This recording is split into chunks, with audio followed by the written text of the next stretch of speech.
At the time of me recording this, the re-release of Shin Megami Tensei V, called Vengeance, is upon us. It's the 5th entry in the series, and thanks to SMT Nocturne HD Remaster and the initial Shin Megami Tensei V release, the series is picking up some steam. It isn't as far behind its more popular younger sister spin-off series, Persona. With that said, if one really wants to get into the series, they may be wondering where they should start. To honor the arrival of this new and improved version of Shin Megami Tensei V, I wanted to give a mini guide kind of ranking which SMT game is the best to start with. From number 5 being the game that I'd recommend the least to start, while number 1 being the game I'd recommend the most. This also isn't ranking purely based off of quality, but also how accessible and appealing they would be to newcomers. So spin-off games like Digital Devil Saga or more direct sequels like Shin Megami Tensei IV Apocalypse won't be included. Also, full disclosure, I've played SMT 3 through 5, but not 1 and 2, so I'm purely going off of what I've witnessed and what I can assess about their accessibility. The reason why chronology doesn't matter too much with this series is due to every game mostly being self-contained, think like Final Fantasy, and only loosely referencing previous entries. So number 5 is Shin Megami Tensei 2. To put it simply, SMT 2 just seems like an awkward place to get into the SMT series at. It's an older game that may be a bit too aged for someone that wants to give the series a try. The entire game is in first person, from the overworld exploring to the battles, which may not be to everyone's liking for a game like this. But it could be your thing as well, but I just feel like generally speaking it might not. The sprite work and art style does seem touched up a bit since the first game, and even though you don't get to see him much, I do think the protagonist, I think his name is typically Aleph, is a bit more interesting looking than SMT1's protagonist, in my opinion at least. SMT2 is barely accessible for modern consoles. SMT2 is barely accessible for modern consoles as well. It's available for Nintendo Online on the Nintendo Switch. Problem is though, it's only available if you have a Japanese account, and it's also not even translated. Hopefully one day this game can get remade, or at least a properly translated port.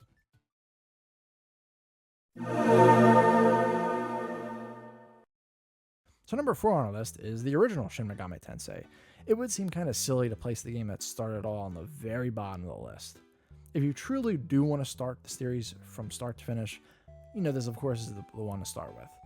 Sadly, it's just kind of aged if not more than SMT2, with the entire game taking place in first person, with typical kind of early 2D background on the character sprites. It's a little bit more accessible than 2 is, but not by much. It's on more systems than its sequel, like the Game Boy Advance, PlayStation, and iOS. Like SMT2, it may have also released on Nintendo Online, but unfortunately only for Japan once again. With Atlas seeming to do more updated ports and remakes lately, I could see the first SMT receiving a remake in the future.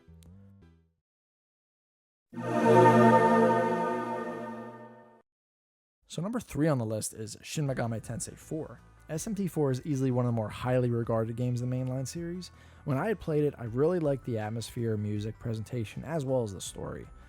While it isn't my favorite, it's easily one of the best RPGs on the 3DS, and that was a console that was incredibly popular for RPGs. You may recognize the uniforms of the main characters as kind of DLC alternate outfits in games like Persona 5 and Persona 3 Reload, like that outfit with kind of the long trench coat with the blue and white. So I'm saying a lot of positive things about SMT4, but what puts it at a lower spot on this list? For starters, as of right now, the game is stuck on the Nintendo 3DS. While it's not the oldest or hardest to obtain console, it's still not a current gen system handheld that's still receiving support. Secondly, this game's difficulty is not for the faint of heart. I remember dying a lot, and not only to bosses. The Minotaur boss fight had me stuck for a while. Though thankfully, after beating him, I did feel like the game eased up a bit and gave me some more breathing room, but that still may be an arduous task to ask for some. Patience, critical thinking, and some grinding may be required with this game. Lastly, while I mentioned the presentation was good, the turn-based battles take place in first person, with the opponents being 2D sprites.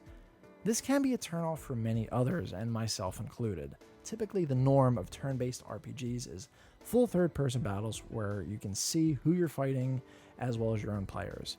Yes, I understand this is how the first two SMT games were presented, but I thought that was more of a limitation of the old hardware, and as well as maybe the 3DS hardware, combined with the fact that many of us were spoiled with RPGs like SMT3, the Persona series, and of course, a plethora of Final Fantasy games. For what it's worth though, the sprite work is not hard on the eyes.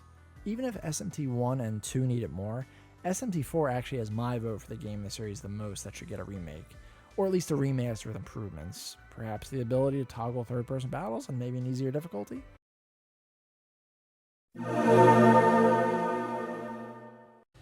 So number 4 is Shin Megami Tensei V. So it's the newest game in the series, and it's the main reason you're here.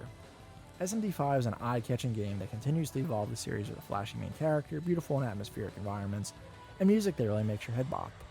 It's much larger world than the previous games, with more going on, and it translates very well from open world free roaming to turn-based battle. In case you're wondering, yes, this game went back to third-person battles like SMT3 and many other turn-based RPGs. This game felt like it was meant to be taken more seriously, as if it was kind of the Undertaker appearing behind The Rock at WrestleMania with The Rock being Persona. The reason this isn't ranked number 1 is because I fear if someone starts with this game as their first foray, they may feel spoiled by the visuals, presentation, world size, and quality of life improvements. I've seen it happen with some players, myself included, with other series. If you're just looking for a good modern JRPG, SMT5 makes sense to start with. But if you're actually trying to sink your teeth into the series, SMT5 may leave you too full as an appetizer. It should also be warned that there is no reason to buy the original SMT5 with Vengeance releasing. As with Persona 5 and Persona 5 Royal, if you didn't like the new story additions or changes, you had to buy the original. SMT5 Vengeance, on the other hand, appears to have the option to play the original story, while also having this new one as well. Not to mention, but this version will be available on all consoles. And on the subject of the story, that's the thing that I hear is criticized more heavily compared to older games, yet Vengeance appears to be addressing that.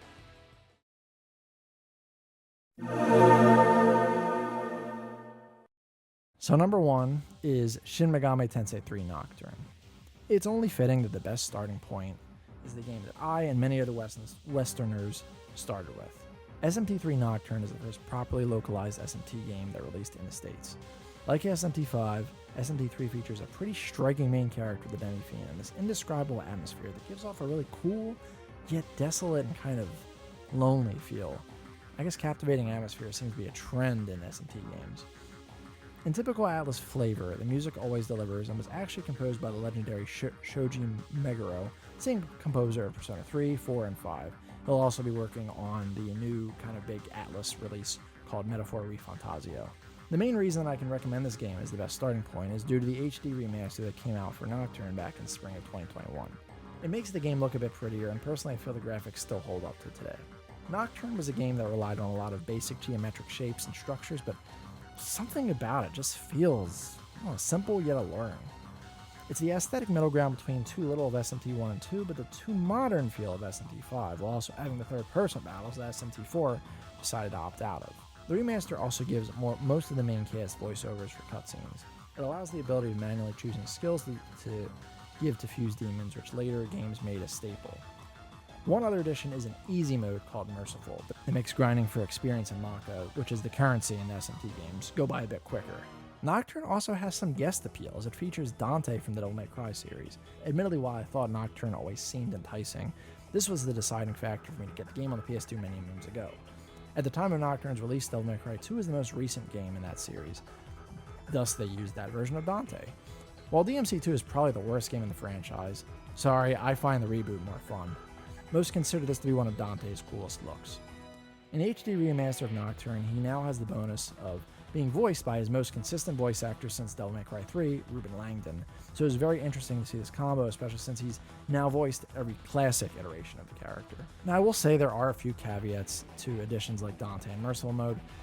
Initially Dante, wasn't DLC because, DLC didn't exist, when SMT Nocturne came on the PS2, but now he is part of a paid DLC called the Maniacs DLC. Maniacs was the name of the version of Nocturne that released stateside that added the Devil Hunter among other things. If you choose not to pay for him, you will have a guest character in his space, and it's Raido Kuzunoa from the Devil Summoner spin-off series. He takes his place in the story. Raido is a very cool character as well, don't get me wrong, but if you're talking about recognition and if you're just starting off with the SMP series, it would be something if you actually knew who he was. Sadly, the previously mentioned areas that allow for easier grinding are also part of a paid DLC. Atlus makes fantastic games, but their DLC practices tend to be a low point for them. Thankfully, none of them are too costly and have probably decreased in price since the remaster initially increased. Also, some would argue that the Merciful mode makes the game a bit too easy. It really is for those that just want to experience the story. However, due to the ability of changing difficulties at any time, my suggestion is to enable merciful mode for backtracking so there aren't as many random encounters, as well as grinding since the difficulty adds about double the EXP and Maka gain after battles. Nocturne has a reputation of being unforgivingly hard, and while I'm not going to deny it doesn't have its moments, I feel like it's mildly exaggerated. SMT4 still felt more challenging to me, and with the ability to switch to an easier difficulty at any time, this can mitigate some of the brutal sections. It should also be noted that I played Nocturne first when I was younger and lesser experienced with RPGs. SMT4 I played when I was way more experienced with RPGs, and it still gave me more problems. Finally, you may have encountered a pattern among the lack of consoles that most of the other SMT games could be played on, but well, just like the upcoming SMT5 Vengeance, Nocturne HD is available on every modern system, so it's incredibly easy to grab. My recommended console for it is the Steam Deck if you can. With it comes the option of portability and access to mods that can add more quality of life features and fix issues that were not addressed in the remaster, such as 30 frames per second and compressed music still. If you don't have a Steam Deck though, Switch is probably the best way to go. But really, there is no wrong answer where to start this series. This is just the ramblings of a madman and is a cult-like Pokemon games after all. My goal is to just educate and introduce people to the series so that Atlas can realize it deserves as much love as Persona. Sure, it may never surpass its younger spin-off series, and that's okay.